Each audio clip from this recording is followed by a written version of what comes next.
الحمد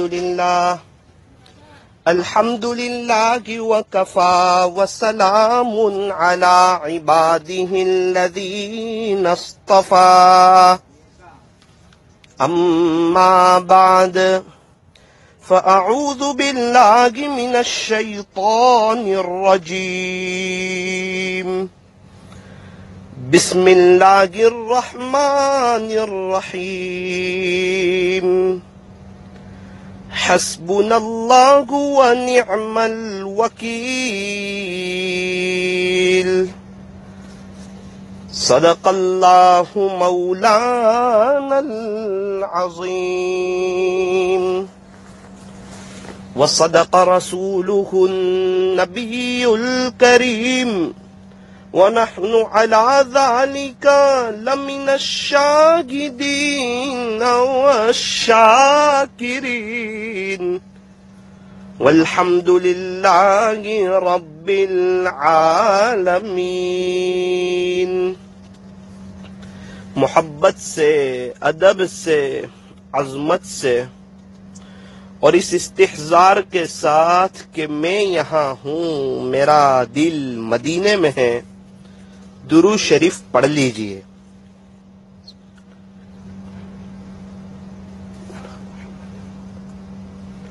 اللہ تبارک و تعالی ہمارے درود شریف پڑھنے کو قبول فرمائیں اور اللہ تعالی ہمیں موت تک کثرت سے، ادب سے، عظمت سے اور اس استحضار کے ساتھ کہ میں یہاں ہوں، میرا دل مدینے میں ہے، اللہ ہمیں درود شریف پڑھتے رہنے کی توفیق اور سعادت نصیب فرمائے.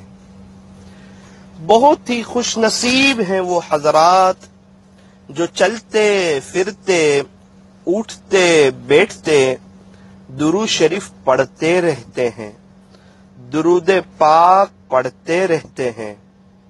وہ حضرات بڑے خوش نصیب ہے. یہ اللہ کے توفیق کی بات ہے. جس کو اللہ کی طرف سے توفیق مل جائے. ایک ہستی سے اس عاجز کی ملاقات ہوئی. وہ روزانہ 30,000 مرتبہ یا اس سے زیادہ درود شریف پڑھ لیتے ہیں روزانہ. پچھلے 10 سالوں سے ان کا یہ معمول ہے. میں نے ان سے پوچھا کہ آپ کو کیسے توفیق ہوئی اتنا سب درود شریف پڑھنے کی؟ تو وہ کہنے لگے کہ مولانا، آج سے 10 سال پہلے، تقریباً 8-10 سال پہلے میں حج پر گیا تھا اور میں نے وہاں پر نیت کی تھی اور اللہ سے دعا کی تھی کہ باری تعالیٰ درود شریف کی محبت میرے دل میں ڈال دیجئے اور خلاصہ یہ ہے کہ مجھے کثرت سے درود شریف پڑھنے والا بنا دیجئے. تو انہوں نے بتایا کہ ان کا تہجد کا بھی معمول ہے. تہجد کے بعد سے پڑھنا شروع کرتے ہیں تو تقریباً رات تک 30,000 تو ہو ہی جاتے ہیں، کبھی کبھار 50,000 تک بھی ہو جاتے ہیں. میرے عزیزو، یہ توفیق اللہ سے مانگنی ہوگی، جم کے مانگنا ہوگا. ضروری نہیں کہ مکہ جا کر ہی مانگے، مدینہ منورہ جا کر ہی مانگے، حج میں جا کر ہی مانگے. بے شک وہ مبارک جگہ ہیں، بے شک وہ متبرک جگہ ہیں، لیکن اللہ وہاں بھی موجود ہے، اللہ یہاں بھی موجود ہے. جب بندہ دعا کرتا ہے اللہ اس کی دعا کو قبول فرماتے ہیں. ہمیں چاہیے کہ ہم ہمیشہ سچ بولیں. 2 باتوں کا اہتمام کر لیجئے، صدق مقال اور رزق حلال، کہ ہمیشہ سچ بولنا اور ہمیشہ حلال روزی کھانا. حرام کی روزی سے، مشتبہات کی کمائی سے خود بھی بچنا، اپنی فیملی کو بھی بچانا. حرام کی کمائی بڑی خطرناک چیز ہے. اللہ تعالیٰ سے ہمیشہ برکت والی حلال روزی مانگنی چاہیے. تو ہمیں چاہیے کہ ہم ہمیشہ سچ بولے اور ہم ہمیشہ حلال رزق کھائیں. تو دیکھو وہ 30,000 مرتبہ یا اس سے زیادہ درود شریف پڑھ لیتے ہیں. تو انہوں نے کیا کہا کہ میں نے اللہ سے اس کی توفیق مانگی. اب میں اور آپ ہیں کہ ہم صحیح معنوں میں 500 مرتبہ بھی نہیں پڑھ سکتے، الا ماشاءاللہ بہت سے ہوں گے جو زیادہ پڑھتے ہوں گے، لیکن للاکثر حکم الکل. تو ہمارا حال یہ ہے کہ ہم مشکل سے کچھ لوگ صبح شام 100 مرتبہ پڑھ لیتے ہوں گے، حالانکہ ہمارے نبی علیہ السلام کے احسانات جو ہیں وہ ہم پر بہت زیادہ ہے. ہمیں تو چاہیے کہ ہم کثرت سے درود پاک پڑھیں، بہت زیادہ پڑھیں، محبت کی زبان سے پڑھیں، ادب سے پڑھیں. کیا کہنے ہمارے نبی علیہ السلام کے، بلغ العلا بکمالہ کشف الدجا بجمالہ حسنت جمیع خصالہ صلوا علیہ وآلہ. جو یاد مصطفیٰ سے دل کو بہلایا نہیں کرتے، حقیقت میں وہ لطف زندگی پایا نہیں کرتے. زباں پر شکوہ رنجو علم لایا نہیں کرتے، نبی کے نام لیوا غم سے گھبرایا نہیں کرتے. اللہ تعالی ہمیں بھی توفیق عطا فرمائے کہ ہم اللہ سے مانگنے والے بنے. ہم اللہ سے مانگے، اللہ ہی سے مانگے. کرنے دھرنے والی ذات اللہ کی ہے. اللہ کے چاہے بغیر کچھ بھی نہیں ہوتا. وہی ہوگا جو منظور خدا ہوگا، وہی ہوتا ہے جو رب چاہتا ہے. ہم اپنی مرضی کو اللہ کی مرضی میں گم کر دیں، پھر زندگی گزارنے کا مزہ آئے گا. یہ دنیا رب چاہی زندگی گزارنے کی جگہ ہے، من چاہی زندگی گزارنے کی جگہ نہیں ہے. اللہ مجھے بھی سمجھا دے اور آپ کو بھی سمجھا دے.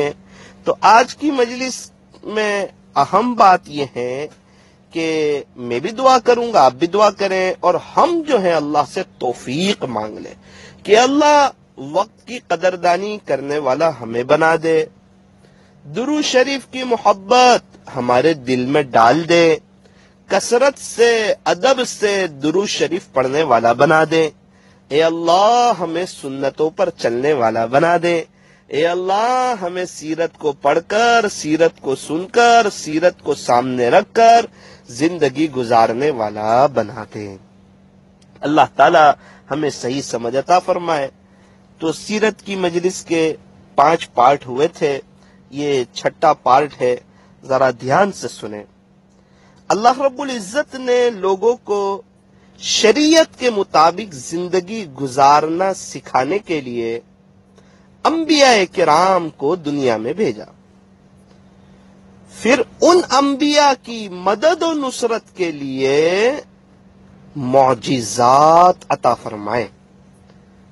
ہر نبی کو ان کے دور کے مطابق معجزے ملے. حضرت موسیٰ علیہ السلام کے زمانے میں جادوگری بڑی عروج پہ تھی، چنانچہ اللہ تعالیٰ نے ان کو یہ معجزہ دیا کہ ان کا عصا اژدہا بن جاتا تھا. لہذا جب جادوگروں سے مقابلہ ہوا تو اللہ رب العزت نے حضرت موسیٰ علیہ السلام کو کامیاب فرما دیا.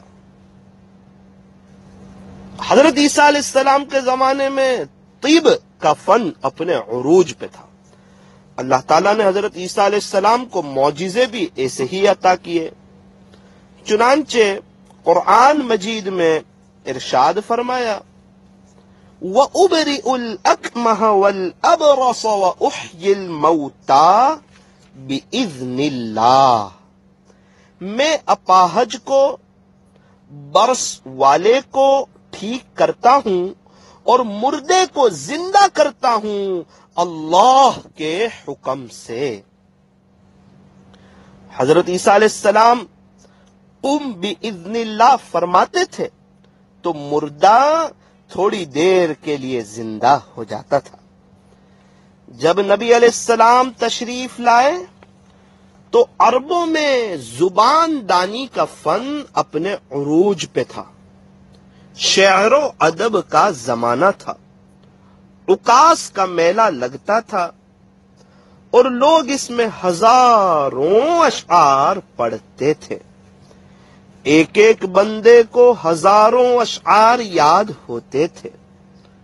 ان کو اپنی زبان پہ اتنا عبور حاصل تھا کہ وہ اپنے آپ کو وہ عرب کہتے تھے اور باقی دنیا کو عجم یعنی گونگا کہتے تھے۔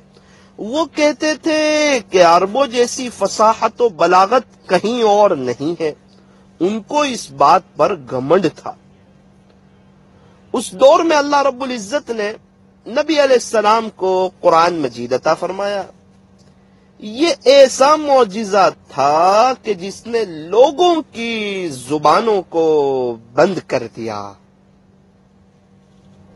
چنانچہ ارشاد فرمایا قُلْ لَئِنِ اجْتَمَعَتِ الْإِنسُ وَالْجِنُّ عَلَىٰ أَن يَأْتُوا بِمِثْلِ هَٰذَا الْقُرْآنِ لَا يَأْتُونَ بِمِثْلِهِ وَلَوْ كَانَ بَعْضُهُمْ لِبَعْضٍ ظَهِيرًا۔ اے انسانوں اور جنوں کی جماعت، اگر تم سب کے سب جمع ہو جاؤ قرآن مجید جیسا کوئی کلام پیش کرنے پر، تو تم ایسا کبھی بھی نہیں کر سکتے، اگرچہ تم میں سے بعض کے مددگار ہیں۔ وہ لوگ جو نبی علیہ السلام سے دشمنی اور کینہ رکھتے تھے، مرنے مارنے پر تن گئے تھے، ان لوگوں کے لیے اگر اس چیلنج کو قبول کرنا آسان ہوتا تو وہ اس کو کر گزرتے، مگر یہ ان کے بس کی بات نہیں تھی۔ حتیٰ کہ قرآن مجید نے یہ بھی فرما دیا فَأْتُوا بِسُورَةٍ مِّن مِّثْلِهِ، یعنی اگر اس جیسا پورا قرآن نہیں بنا سکتے تو ایک سورت ہی اس جیسی بنا کے دکھا دو۔ لیکن وہ اس چیلنج کو بھی قبول نہ کر سکیں۔ ان کی عقلیں حیران تھی کہ یہ کیسا کلام ہے۔ ان کے شعراء اس جیسا کلام پیش کرنے سے عاجز تھے۔ وہ کہتے تھے واقعی اس کلام جیسا اور کلام ہو نہیں سکتا، چونکہ قرآن مجید یہ اللہ کا کلام ہے، یہ کتاب اللہ ہے، یہ اللہ کی کتاب ہے۔ ہمیں چاہیے کہ ہم قرآن مجید سے دوستی کریں، قرآن مجید سے اپنا تعلق جوڑیں، قرآن شریف کی تلاوت کریں، قرآن شریف کا ترجمہ پڑھیں، معتبر علماء کرام سے قرآن شریف کی تفسیر سنیں۔ جہاں معتبر علماء کی تفسیر ہوتی ہو وہاں جانے کی کوشش کریں، ورنہ نیٹ پر گوگل پر بھی ہمارے بہت سی اکابرین کی تقریباً تفسیریں موجود ہیں۔ حضرت مفتی محمود صاحب باڈولی دامت برکاتہم کی تفسیر، زبردست تفسیر کا کئی حصہ گوگل پر آپ کو مل سکتا ہے۔ سورہ یوسف کی تفسیر سنیں، حضرت کی سورہ نور کی تفسیر سنیں، تاکہ ہمیں پتا چلے کہ اللہ ہمیں کیا کہنا چاہتے ہیں۔ ہم قرآن کو سنیں گے، قرآن شریف کو سمجھیں گے، قرآن شریف کے تقاضوں کے مطابق عمل کریں گے، قرآن شریف اور حدیث شریف کو سامنے رکھ کر زندگی گزاریں گے تو اللہ ہماری دنیا بھی سنوار دیں گے، اللہ تعالی ہماری آخرت بھی سنوار دیں گے۔ اس لیے ایک بات طے کرو، قرآن شریف سے دوستی کرو، یہ ہمارا سچا دوست ہے، یہ ہمیں دنیا میں بھی کام آئے گا، یہ ہمیں قبر میں بھی کام آئے گا، یہ ہمیں حشر میں بھی کام آئے گا، انشاءاللہ یہ ہمیں پل صراط پر بھی کام آئے گا، اور یہ قرآن ہمارا ایسا سچا یار ہے جو انشاءاللہ ہمیں جنت تک پہنچا کر رہے گا۔ اللہ تعالی ہمیں حافظ قرآن بنائے، عالم قرآن بنائے، عاشق قرآن بنائے، اللہ ہمیں ناشر قرآن بنائے۔ قرآن شریف کو تجوید اور صفات کے ساتھ مخارج کے ساتھ پڑھنا چاہیے، صحیح پڑھنا چاہیے۔ اور صحیح قرآن پڑھنا کیسے آئے گا؟ تو فرمایا کہ جو معتبر قراء ہیں، جو صحیح قرآن پڑھتے ہیں، ان کے ساتھ جو ہے ان کے پاس بیٹھنا ہوگا، ان کے پاس بیٹھ کر قرآن شریف کو سیکھنا ہوگا، وقت نکالنا پڑے گا۔ ڈرائیونگ سیکھنے کے لیے وقت نکالنا پڑتا ہے، موبائل چلانا سیکھنے کے لیے وقت نکالنا پڑتا ہے، دنیا کے کاموں کو سیکھنے کے لیے وقت نکالنا پڑتا ہے۔ تو یہ تو اللہ کا کلام ہے، یہ کتاب اللہ ہے، یہ کلام اللہ ہے، اس کو سیکھنے کے لیے بھی ہمیں وقت نکالنا چاہیے۔ کم سے کم روزانہ آدھا گھنٹہ، پونا گھنٹہ کسی اچھے قاری صاحب سے منت سماجت کریں اور ان کے پاس جو ہے بیٹھ کر اللہ کا قرآن سیکھیں، اور اللہ کے قرآن کو سیکھ کر صحیح صحیح پڑھیں، ایسا پڑھیں کہ اللہ خوش ہو جائیں۔ دنیا کی کتابوں میں قرآن چمکتا ہے، دنیا میں جتنی بھی کتابیں ہیں، چاہے آسمانی کتابیں ہوں یا زمینی کتابیں ہوں، دنیا کی کتابوں میں قرآن چمکتا ہے، قرآن میں اللہ کا فرمان چمکتا ہے۔ بنا لے جو عادت تلاوت قرآن کی، اللہ کی نظروں میں وہ انسان چمکتا ہے۔ بڑا خوش نصیب ہے وہ جو قرآن شریف صحیح پڑھتا ہے، قرآن شریف کی تلاوت کا اہتمام کرتا ہے۔ یوں فرمایا قرآن پڑھو تو دل بدل جائے، نماز پڑھو تو چہرہ روشن ہو جائے۔ کتنی دلکش ہیں رسول خدا کی سنتیں، گر عمل کرو تو زندگی سنور جائیں۔ رمضان شریف کے گزرنے کو 10-11 دن ہوئے، ہم اپنے آپ سے پوچھیں کہ ہم نے کتنا قرآن پڑھا۔ اگر روزانہ 3 پارے پڑھے ہوتے تو ایک قرآن شریف ہو گیا ہوتا، روزانہ 1 پارہ پڑھا ہوتا تو تقریباً آج 10 پارے کے قریب ہو گئے ہوتے۔ اگر ہم نے نہیں پڑھا تو افسوس کریں، اللہ سے معافی مانگے، اور رمضان میں جس طرح قرآن شریف پڑھتے تھے ابھی واپس ہم صحیح معنوں میں قرآن شریف کو پڑھنا جو ہے شروع کر دے۔ رمضان میں 3 پارے پڑھتے تھے، کم سے کم ابھی 2 پارے تو پڑھے۔ کوئی دن ایسا نہ گزرے کہ ہم قرآن شریف نہ پڑھے، ایسا کوئی دن نہیں گزرے۔ اللہ تعالی ہمیں قرآن شریف کا عاشق بنائے، صحیح قرآن شریف پڑھنے کی، سیکھنے کی، ترجمہ سیکھنے کی، اور اپنے بچوں کو حافظ، عالم، قاری، مفتی، دین کا داعی اور اللہ کا ولی بنانے کی اللہ ہمیں توفیق عطا فرمائے۔ اللہ ہمیں عاشق رسول بنائے، ہمارے نبی علیہ السلام کا سچا عشق اور سچی محبت عطا فرمائے۔ کہنے سننے میں کچھ کمی زیادتی غلطی ہو گئی ہو، اللہ اپنے فضل سے معاف فرمائے، اور آج کی مجلس کو اللہ قبول فرما کر اللہ ہمارے لیے آخرت میں نجات کا ذریعہ فرمائے، اور اس مجلس کے فیض کو اللہ تعالی قیامت تک خوب عام و تام فرمائے۔ آمین۔ وآخر دعوانا ان الحمد للہ رب العالمین۔ رات کی جو مجلس ہیں انشاءاللہ 10 بجے شروع ہو جائے گی، اور آئندہ کل جو دوپہر کی مجلس ہے انشاءاللہ میں 3:30 بجے شروع کرنے کی کوشش کروں گا۔ آپ حضرات سے دعاؤں کی گزارش ہے۔ السلام علیکم ورحمۃ اللہ وبرکاتہ۔